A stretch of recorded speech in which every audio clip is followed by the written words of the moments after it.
Hey everyone, it's Allison from Thriving While Disabled. So today what I want to talk to you about is Charity Care. Charity Care is a national program that's run by every hospital in the U.S. It's designed to help poor and low-income people to have their hospital bills paid and managed so that if they can't afford to pay their hospital bills, that debt is removed and they no longer have that medical debt. It's just like most other needs-based disability programs, which I've talked about a few times. It's not perfect, it's not pretty, and it can be a bit of a bureaucratic hassle. But it is worth doing.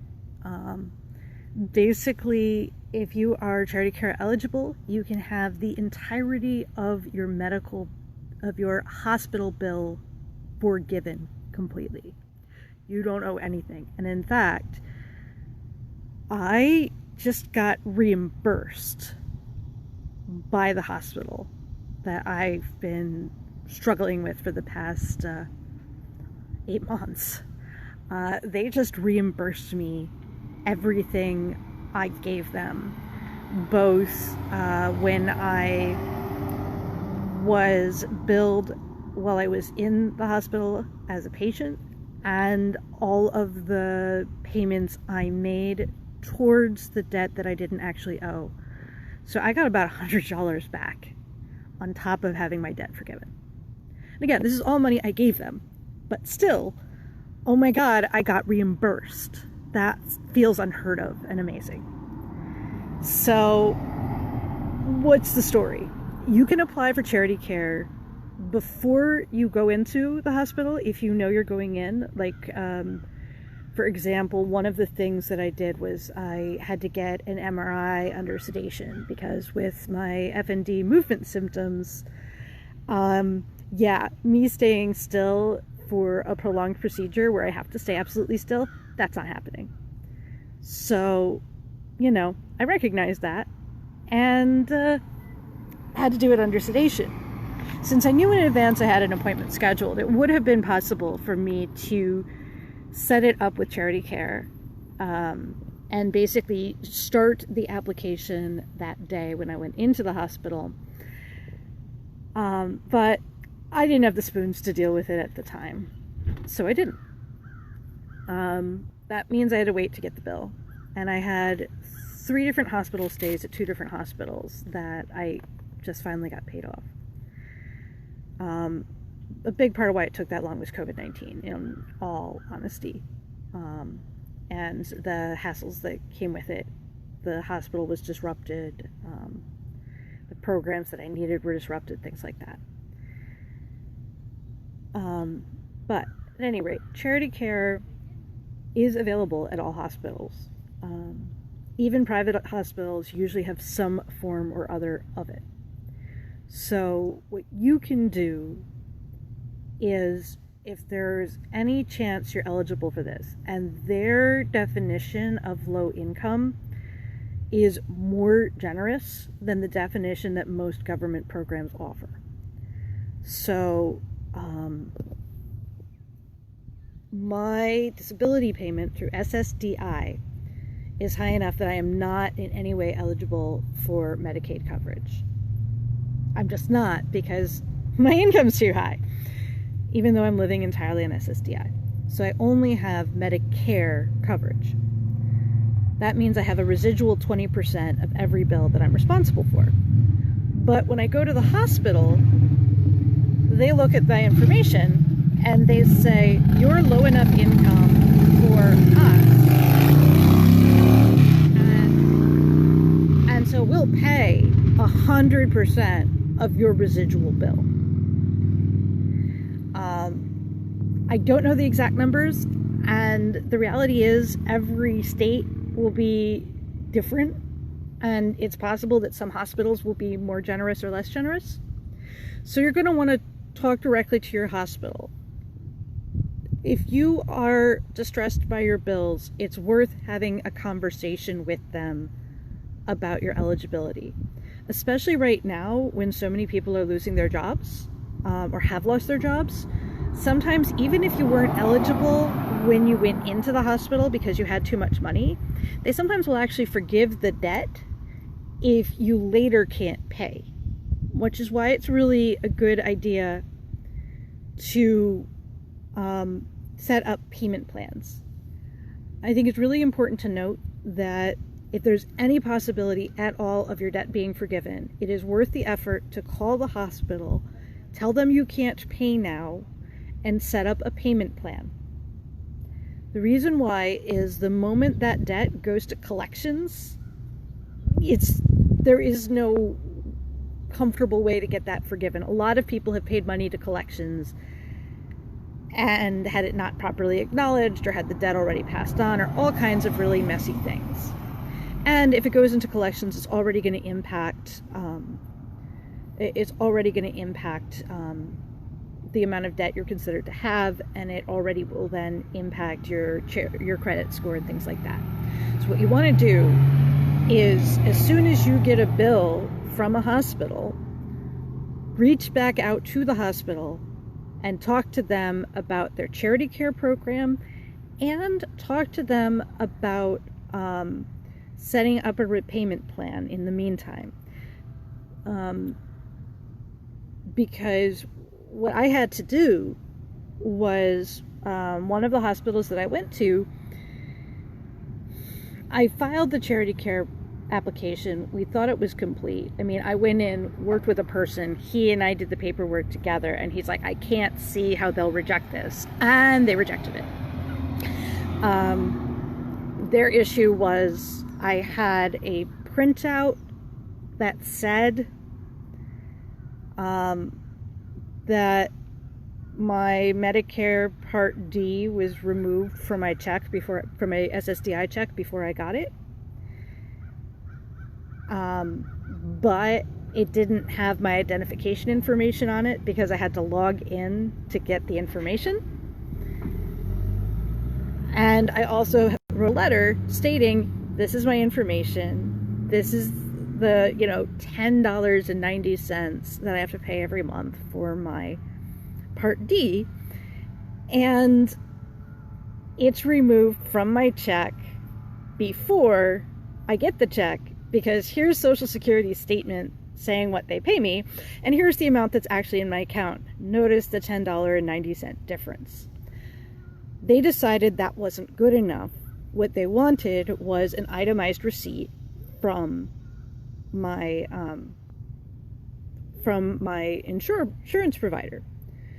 It took me 2 months to get it because they were not listening to me well, and they did not handle my information correctly, and a lot of incompetence on their end. The good news was, when I wrote a post about it, I thought to include the insurer in my tweet about my post. They responded instantly, started DMing me, and they connected me with a person who let me get the information faxed to me. And I had the information faxed into me less than a week after I wrote that post, after I'd spent 2 months trying and failing to get them to send me the information. So another really important thing is, if you're having problem, not with the government part, because they're not going to care, but with an insurer or with any kind of private coverage, blast them on social media for whatever it is they're doing wrong. Make sure that they know. Name them. Call their attention to it. On Twitter, it's really easy. You just do @ the company. If it's United Healthcare, you say @ United Healthcare, whatever their identification is.